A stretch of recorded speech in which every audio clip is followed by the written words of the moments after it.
Welcome to GP Corrugated, where we manufacture and sell corrugated sheets, standard corrugated containers, and a variety of specialty packaging products. Today, we'd like to show you how we make our products. The beginning of all corrugated packaging is corrugated board. A series of sophisticated machines acting in unison to create the corrugated board is called a corrugator. The raw material of corrugated board are the container board grades of paper. Liner, which becomes the flat facings of the board, is primarily made from the long fibers of softwood trees. Medium, which becomes the fluted middle layer of corrugated board, is made primarily from shorter fibers from hardwood trees. The first step in making corrugated board occurs in a machine called a single facer.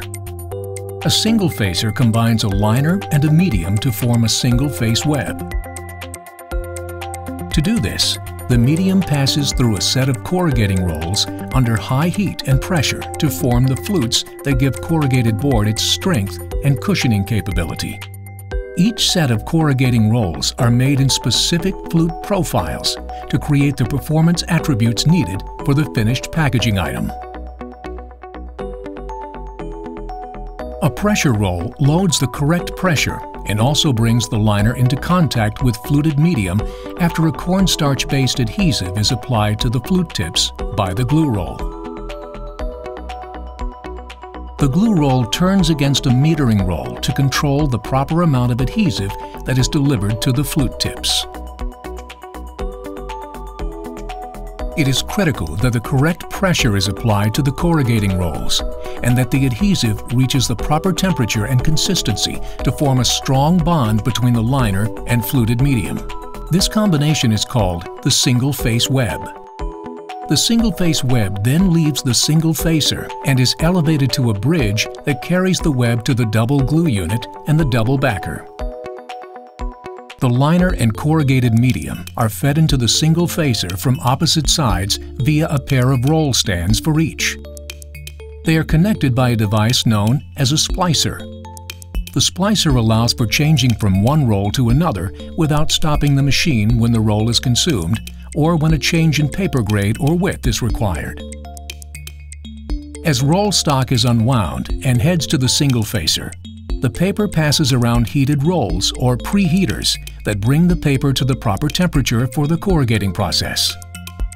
Wrap arms control the amount of time that the paper is exposed to the heat, enabling a degree of control in increasing or reducing heat to the paper.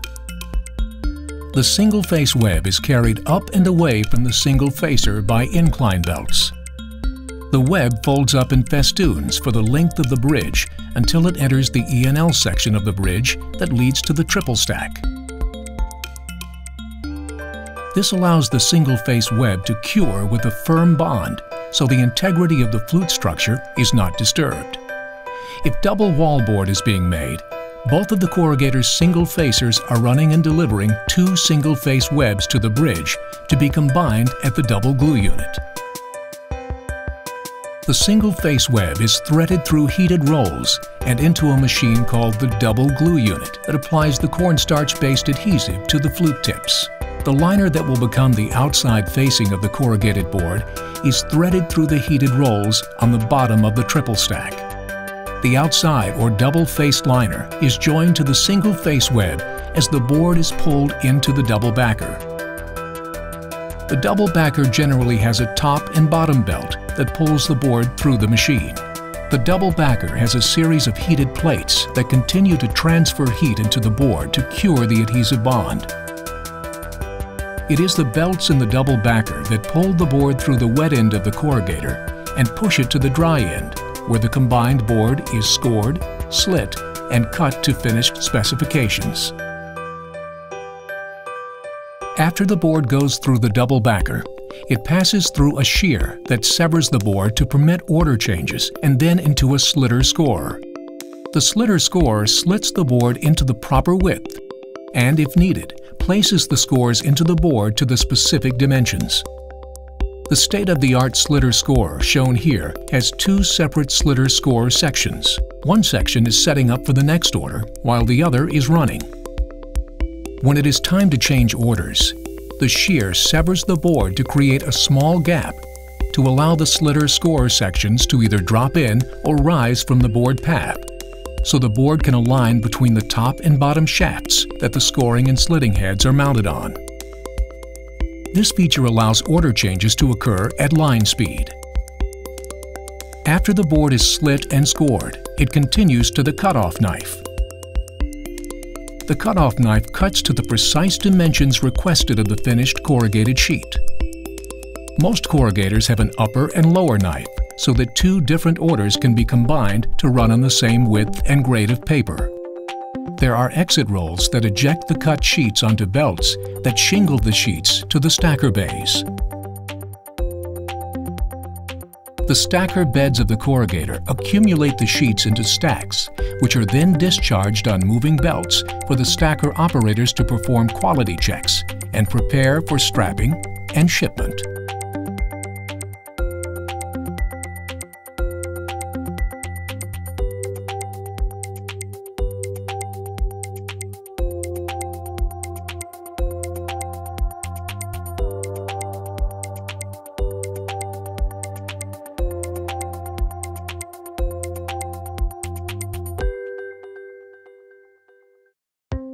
Converting machines turn corrugated sheets into boxes. These machines print designs and branding onto the boxes and cut the boxes into the proper dimensions for their need. There are two main types of machines: rotary die cutters and flexo folder gluers. The flexo machine glues and folds the box upon completion, while the rotary die cutter leaves the box unglued and flat.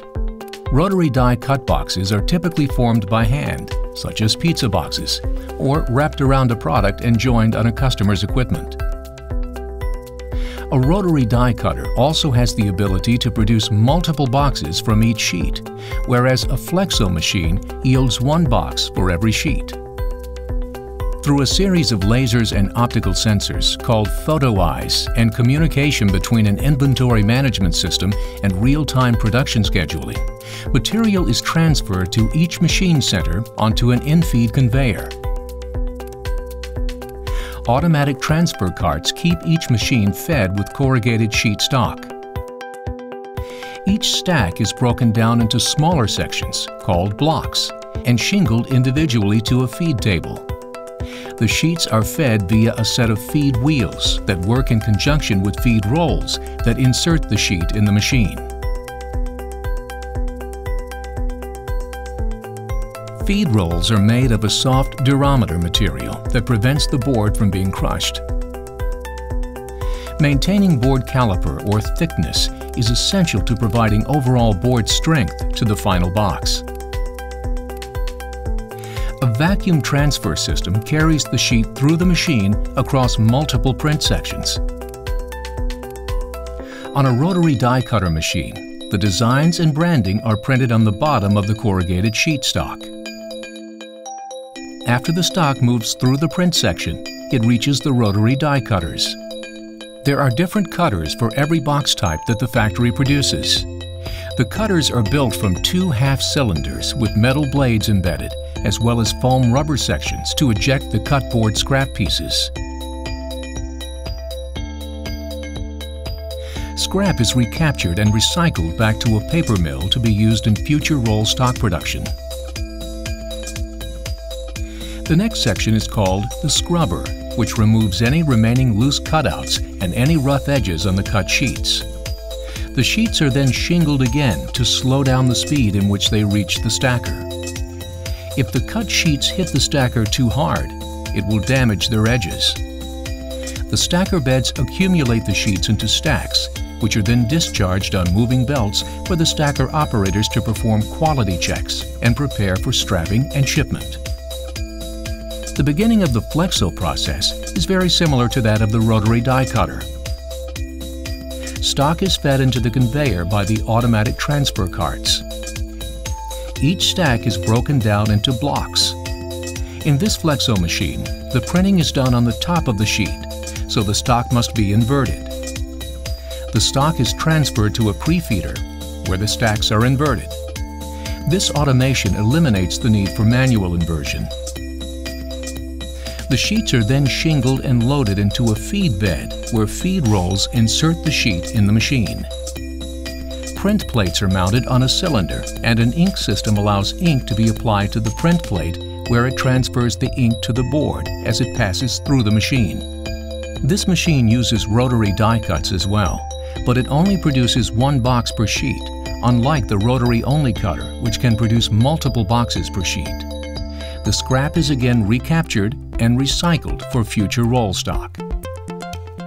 On a flexo machine, glue is applied in preparation for folding. After the glue is applied, boxes are carried through a folding section with vacuum-assisted belts and a series of folding rods, forcing the panels to fold in the proper sequence. The folded box is now glued and joined as it exits the machine and is stacked into bundles to the customer's specifications. Added compression time is given to allow the glue to fully cure. Depending on customer specifications, each bundle is strapped together to provide for stability in transit and ease in handling at the end user. To aid in the quality process, especially at high speed, a high-speed detection system called Clear Vision is used to monitor glue placement and gap measurements on every box. A high-speed camera is placed at the point of glue application and can detect the amount and thickness of the glue lines, as well as the measurement of the slots in the front and back of each box. These measurements are compared to a developed standard that can predict whether a bad box will be produced as it travels through the machine. Any out-of-spec box that is detected will be sprayed with a UV coating, and the bottom of the bundle will also be sprayed. As the bundle travels down the conveyor system, a black light detects the UV coating and will eject the bundle so that an operator can locate the off-quality box and remove it prior to reaching the customer. To account for the speed of production, a doubler is used to assist crew members in combining each bundle in preparation for load forming. The doubler stacks bundles on top of each other. These combined bundles are then assembled into a specific stacking pattern to meet customer needs. Load tags are inserted into each unit to uniquely identify each load as it is sent to shipping to be made ready for delivery to the customer.